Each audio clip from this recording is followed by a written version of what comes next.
Welcome back to Calmsden. Okay, so in this episode, the race to get the grass done is still on. Now, I'm going to lease a silage wagon or a forage wagon because we only have two fields that we're going to need to bring into the pit right beside the cow yard. So I've selected this one. It's not exactly cheap to lease, but I can't really justify purchasing it just yet. What I'm going to do is lease it for now, and we'll keep an eye on the used vehicle sale over probably over the course of this season, just to see if we can pick up one a little bit cheaper. We do only have two fields to do, and we're going to do it in the space of an hour or two. So that's why we're leasing this. So I'll make my way up to the dealership and we'll have a chat there. Okay, so on the drive up here I realised the window is filthy, but such is the urgency right now. We don't have time to slow down to wash the tractor, so it'll just have to remain unwashed for another little bit. This is 23 cubic meters, so I'm hoping I won't have to make too many trips over and back. So let's get down to the first field, field 11. Okay, through the gap. I have a long running feud with that gap. Thankfully this wagon has a steering axle. It's all good. Now I typically start this field in this corner, no idea why, but tradition is tradition, so we'll stick to it. Okay, so we're away. Now, first impressions, very, very good. So the Deutz is making really light work of this. Really, really pleased with this. Going uphill, pulling a loading wagon can often be a bit of a disaster, but we've got more than enough horsepower here, so all going pretty good. We are doing two fields today.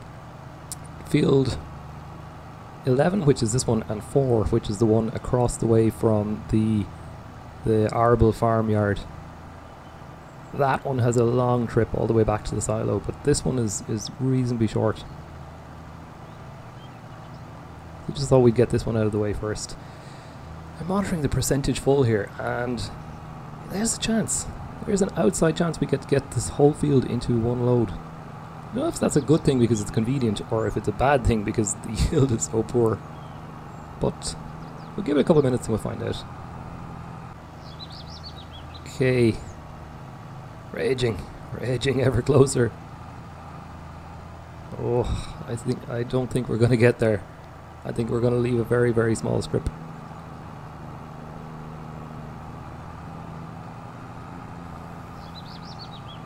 Yep, hit 100%. No more! Okay, so we'll have left one strip in the field. Slightly frustrating because we'll have to tip it and come all the way back down here before heading in the complete opposite direction, but such is life. We'll get back up to the yard and we'll get this first load tipped. Okay, first load. Concentrating here. I do like to build a neat stack, a neat pit. Getting that first load in nice and square is all important.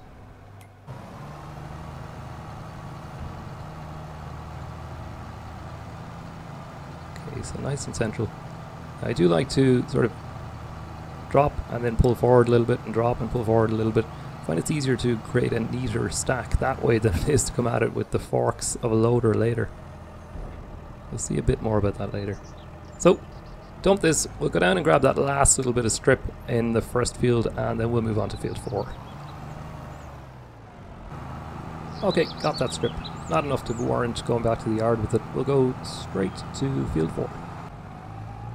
And we're here. And, whoops, we're stuck in the gate.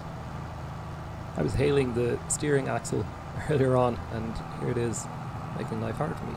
Sometimes the steering axle can be a little bit too clever for its own good. In any case, if we can ever get into this field, what we might do is, it's quite a bit of a journey over and back, so we'll probably time-lapse this field and we'll catch up maybe towards the last load and have a bit of a chat then, and we'll do a little bit of rolling in the pits before we finish up.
Okay, so I just wanted to demonstrate my little approach here.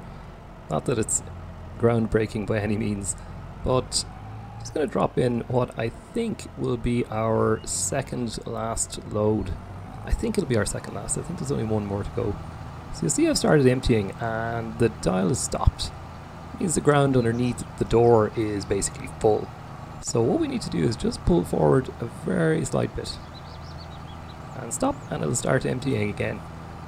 Now what that gives you over time, if you continually do this, it just gives you a very, very, very neat stack. So when we come to the end of this field, we'll have a nice neat little silo here.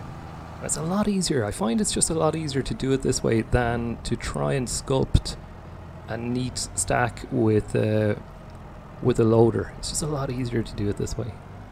So just want to cover that off. Let's get down to the field. I think there'll only be one more load. Okay, we're nearly there. See the sheds and the arable farm right in front of us. And that's the last main strip. It's a bit of a trip from here all the way back down to the silo beside the cow farm, but it's been really quite enjoyable driving over and back. A couple of little loose bits here, but not going to worry too much about all of them. Been a nice little trip, or a nice little job done. Now, I don't know, I never know. I'm terrible at predicting how much feed we're actually going to need. The amount of feed we made last year was way more than we needed to keep the cows going for a whole year. But I am planning on buying more cows, and we're going to start a sheep farm as well. So now the goalposts have changed, so we can't go on how much we made last year. So I think everything we're going to make in this harvest, including the hay bales that we'll probably make in the field in front of us and the sheep pasture, we'll probably keep it all. And if we harvest again later in the summer, we'll sell. So let's get this one up to the yard. Okay. Making a meal of this. Okay, last load in. This was fun. Been driving past this pit. It's been looking, excuse the pun, pitiful while it was empty all this time. So let's just make sure the last load goes in nice and neatly after all the effort we put in. Okay, all good. So let's park this somewhere, anywhere, and we'll grab the telly, I think, to do some rolling. As you can see here, it's a really very neat stack.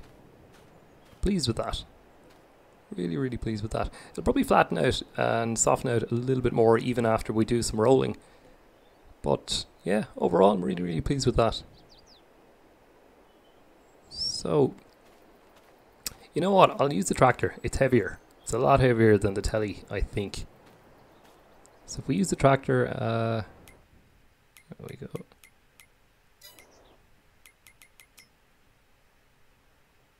Sorry, just gonna return the forage wagon. And as I say, we'll use the tractor to do the rolling. I think this is 10 tons or something like that. The New Holland is slightly heavier again, but not worth going all the way up there for it. So I can't imagine I'll do a time lapse on this because it'll make everybody dizzy. Just driving forwards and backwards. So I'll crack on and we'll come back in a bit. Okay, we're nearly there. We are nearly there. You can see the percentage in the top left of the screen. So maybe one more roll. Very pleased with the overall shape. You can see the grass kind of makes its way out there on the front. So we're done, but the stream of grass makes its way out there in the front. Not as much as it used to on 19. Not sure why that is, but we'll still need to clean it up nevertheless. So we'll grab the telly. We don't have a silage fork, so we'll just have to use the bucket. I don't think these pallet forks are going to do any good. So we'll drop the pallet fork, grab the bucket, and do just a little bit of a tidy up.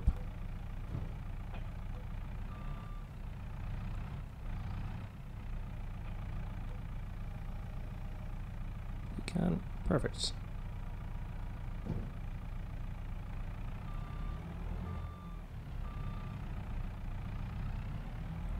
See the baler away on our right. I think the baler will be getting a serious workout in the next episode. We have lots of hay to bale up. So I'm just going to clean up the front of this. We're just going to push it back a little bit. So once we cover this, the plastic will automatically traipse the whole way out across the front of it, all the way out to the last blade of grass. So I prefer to have it neatly tucked away inside the walls. Each time I put the bucket in here, it's kind of pushing the grass back more so than not necessarily pushing it all into the bucket. So it's maybe less shapely at the front than it was, but at least overall it's just pushed back a little bit, which is fine. So we'll just find some kind of a low spot to drop this little last bit in.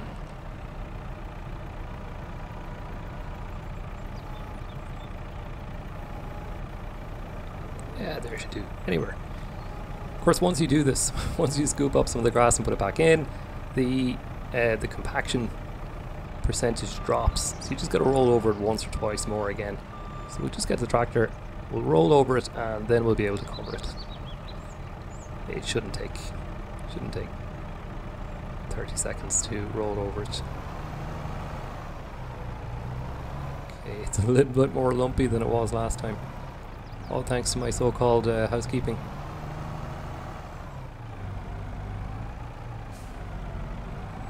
This tractor is not short on horsepower either. While I was going forwards and backwards, doing the majority of it. It's really, really capable.